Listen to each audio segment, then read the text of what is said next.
Okay, welcome to this lecture workshop on Native Son by Richard Wright. So I'm going to open the workshop with a quotation by the American poet and critical race theorist Claudia Rankine, who we're going to be coming to later on in the term.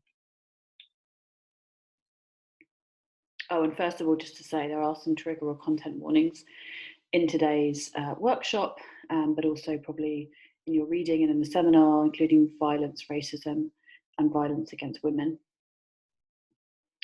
So Claudia Rankine says, blackness in the white imagination has nothing to do with black people. Blackness in the white imagination has nothing to do with black people. And I think this quotation encapsulates a central tension in black studies, that the idea of blackness has been falsely conceptualized through the white imagination, i.e. the ways in which racialization occurs through the dominant group is that white people perpetuate a distorted image of the minoritized group.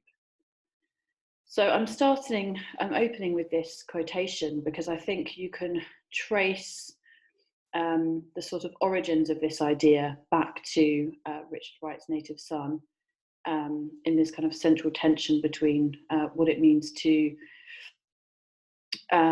be black but be faced in a society full of white people. So I'm now just going to go back to basics a little bit before we get deeper into the novel and think about what race is actually. And this comes from Robin DiAngelo, who has a book called What Does It Mean to Be White? Developing White Racial Literacy, which I'd highly recommend. And she says, many of us have been taught to believe that there are distinct biological and genetic differences between races. In fact, we are among the most genetically similar species on Earth. The external characteristics, such as skin colour, that we use to define race, are not reliable indicators of internal variation between any two people.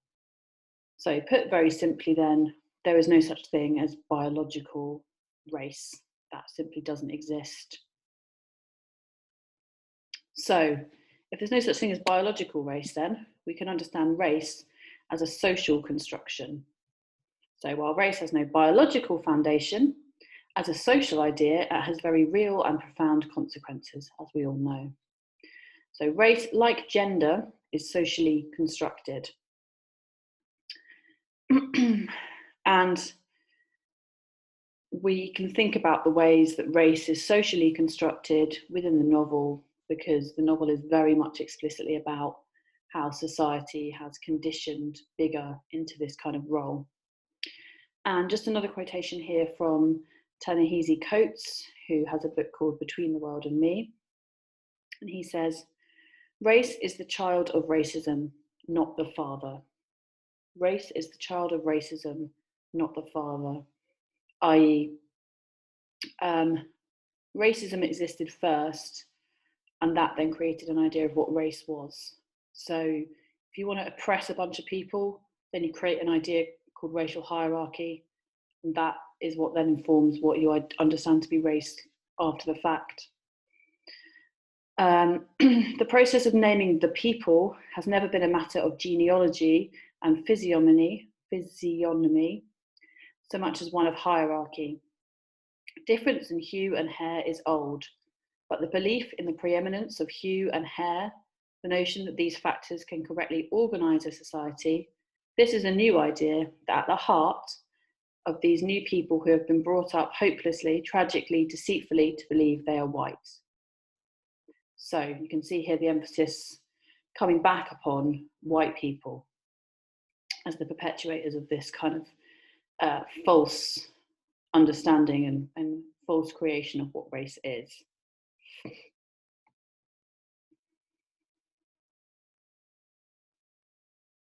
So this is a quote from Kehinde Andrews, who is a black scholar within the UK. He started one of the first MAs in black studies. And he says, in terms of structural racism and how we can understand it, racism is not about individual prejudice. It's not about the individual white person that says bad things. Racism is about power. It's about structures. This is how we have to analyze it, not in terms of individual prejudice. And I'm just putting this here because you see this a lot in the media, particularly where you might have racist, really horrendous racist acts, which are kind of driven by individual prejudice. And that's what racism typically is understood to be. But Kehinde Andrews, like many other scholars of racism, says racism is about power and it's about structures within that. So, what is racism and then how is it upheld? There are some different factors here that we could think through. The first is the origins of racism. So as I've said, racism was created in order to oppress minoritized groups. And the way you do that is by saying, oh, look, you look different, therefore you are less good. So the origins of racism come back to colonialism, but also if you think about the transatlantic slave trade, there's always been economic factors at play in how racism has been constructed and upheld. Racism is also about class, because as we know, if you think about colonial history or also about slavery, it's absolutely about work that needed to be done. And who are you going to get to do that work? Well, you're either going to pay minoritized groups far less money, which is a class issue, so you pay them less for the work, or you have slavery, in which case you don't need to pay your workers anything at all. So the economic and kind of capitalist principles behind slavery, I think, are really important for us to understand here. This didn't just happen. This happened because white people needed labourers in the rural southern states to kind of farm the land. So racism is also about institutions and structures. This is really important.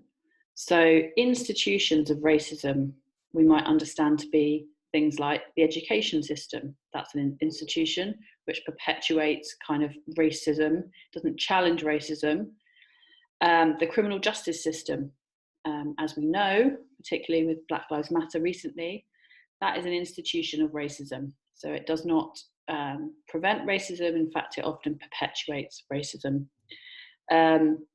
We could also think about the church, the role of religion in upholding forms of racism, and any other institution that we have in society. Universities are institutions. So how do universities challenge or uphold racism? And that's what we mean by structures here. So the structures in our society that exist and how they either benefit the oppressor, white people, or how they might be trying to deconstruct their own kind of power relations in order to create a more equal society. So within universities now, there's this big decolonized movement, decolonizing universities, that's attempting to work through the kind of colonial legacy of, particularly in the UK, of UK universities, because a lot of universities in the United Kingdom were built off the back of slavery and of colonial money. So it's a really complicated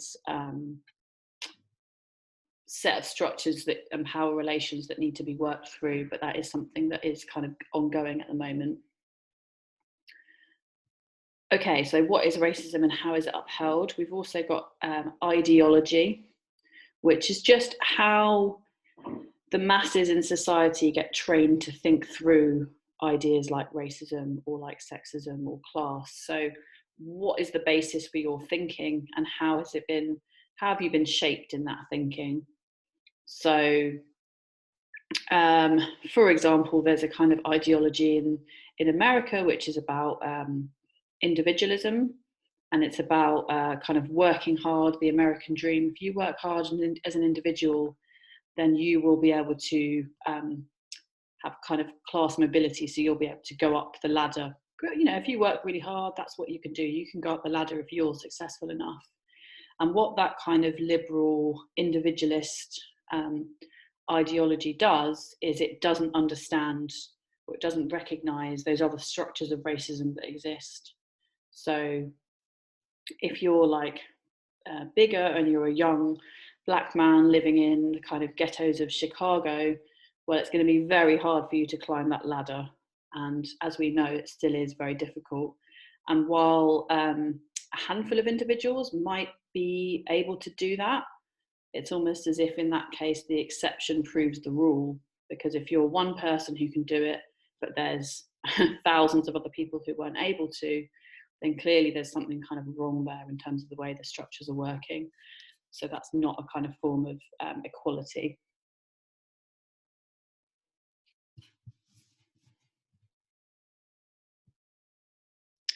So power and control, we can probably understand, but racism is obviously upheld by forms of power that don't want to see it dismantled. Racism serves a very important purpose globally. If you think about the global north, principally white countries, and the global, what's called the global south, there are huge inequalities there in terms of power, global power, but also in terms of, as we know, finances and economies. So how the global north currently controls the global south, are through principles of racism as well as class-based oppression.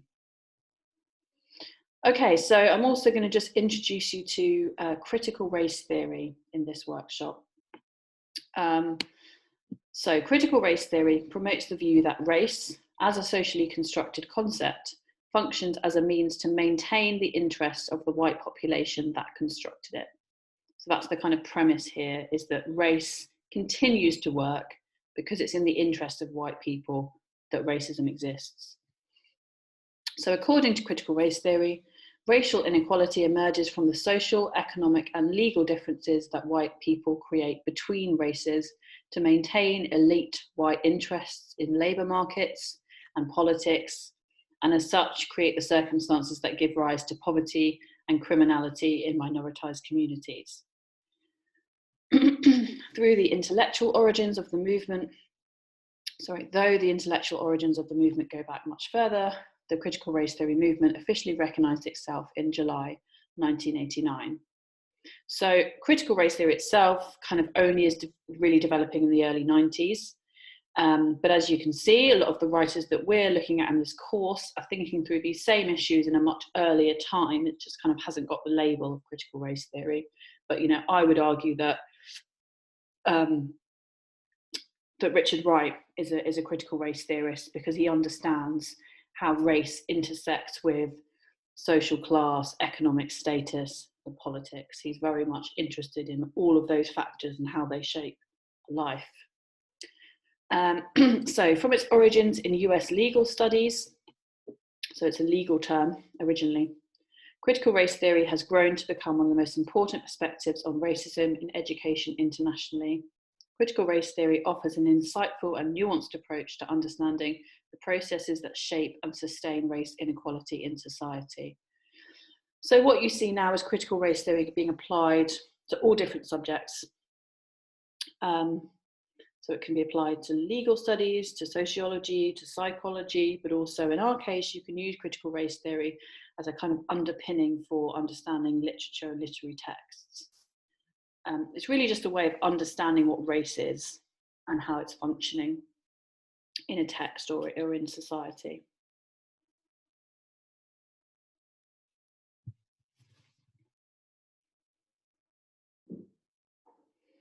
Okay, so I wanted to mention double consciousness again in relation to Richard Wright, because I think it's a really important factor here. So as we know, Dubois talks about double consciousness as having no true self-consciousness, but instead always looking at oneself through the eyes of others, of measuring one's soul by the tape of a world that looks in on amused contempt and pity. So I think this concept can really usefully be applied to Bigger Thomas. He's really constantly in a process of struggling with his own identity, struggling with himself as who he is and also how he is viewed by the world. And there is kind of no way around that for Bigger in this moment in the 1930s.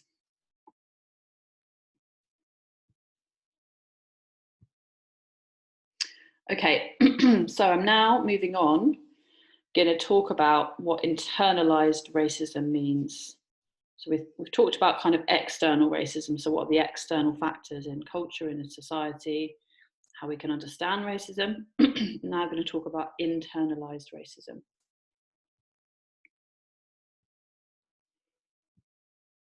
Okay, so this is a quotation from Thomas F. Slaughter, who says, "Blackness embodies the ostracized. Under the duress of racial domination, I undergo the now familiar two-pronged process of externally imposed inferiorization and subsequent internalization of that inferiority.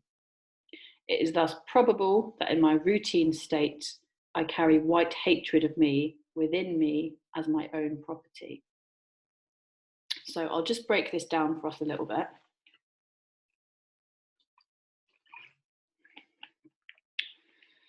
So, so under the duress of racial domination, so existing in a society where you are being dominated based on your race, there's a double process, a two-pronged process that happens. So we can think about double consciousness here as kind of sitting alongside this. So there is externally imposed inferiorization. That is, you are being racially oppressed through external factors here.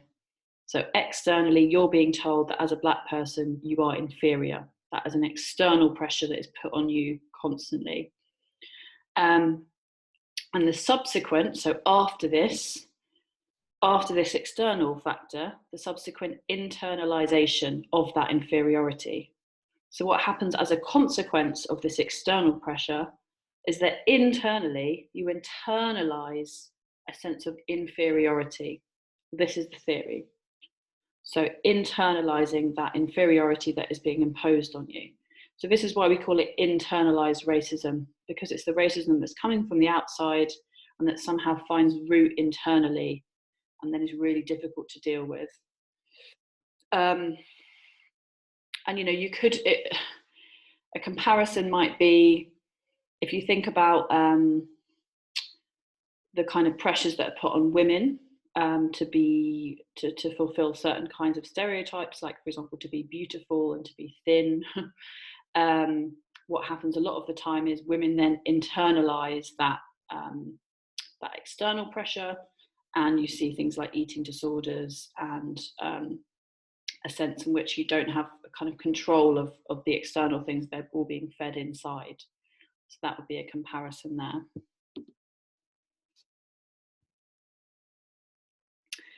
And this is just another quote from Malcolm X, who says, "When you've made a man or woman hate himself or herself, you've really got it and gone." So this idea of kind of internalized hatred. And I should say that this is kind of talking about quite a specific moment. So this is pre-civil rights. This is pre-civil rights when there's really a sense of kind of internalized anger going on for Black people at this time, because they just didn't have the kind of political or social capital needed to sort of advance themselves. So we're going to come on and look at how this then can be seen in Native Son. So this is a section of Native Son from book 1, from Fear, quite early on. And it's Bigger talking to his friends.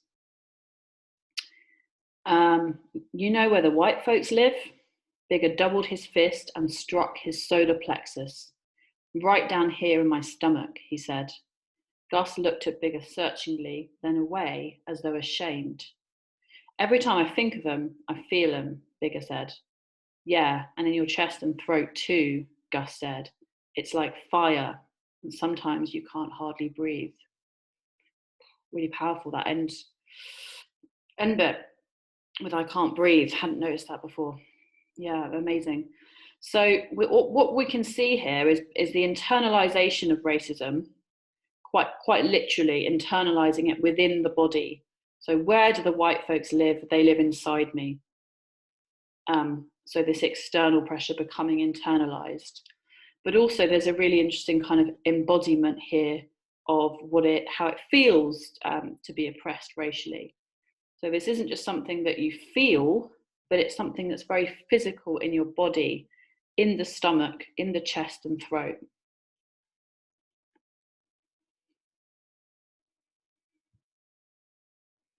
Okay, and I'm just going to give you a little bit more context as to what was going on kind of in the 1930s at the time when this novel was written, and I'll come back to that section in a moment.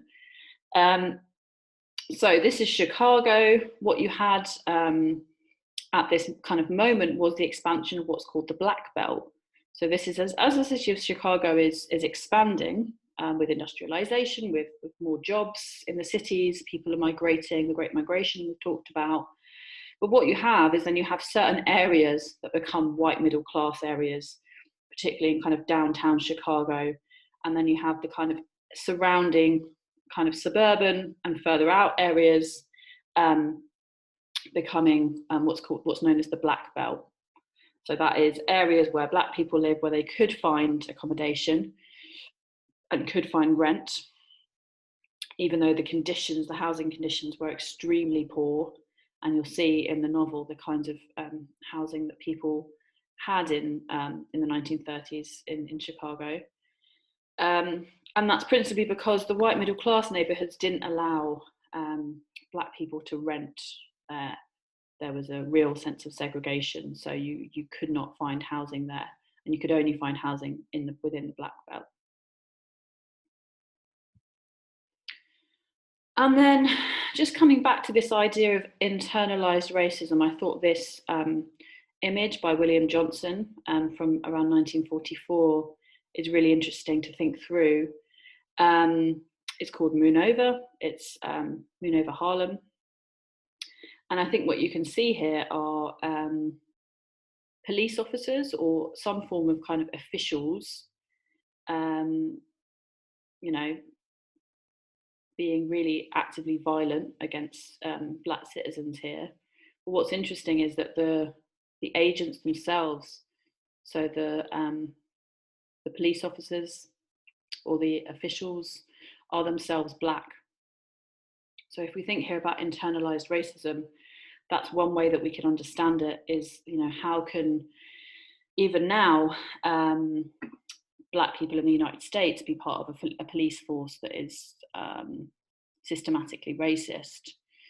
So if you internalize that sense of kind of self-hatred, then this is one way of doing it, and how you can then kind of abuse other people.